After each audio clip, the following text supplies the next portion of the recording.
নিজের ছেলেকে ঘুম পাড়িয়ে খদ্দের নেয় রাত্রি থেকে ভোর।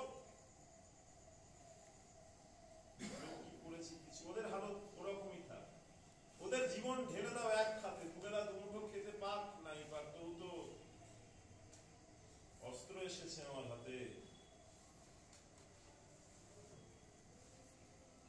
ভারতবর্ষের 70% বেশি অর্থ ব্যয় হয় তার সামরিক খাত, অস্ত্র খাত। শিক্ষার জন্য খুব সামান্য, স্বাস্থ্যের জন্য খুব সামান্য। কুচকাওয়াজ, প্যারেড, 26শে জানুয়ারি মহা উল্লাসে আমরা টিভিতে দেখেছি। শিক্ষার জন্য, স্বাস্থ্যের জন্য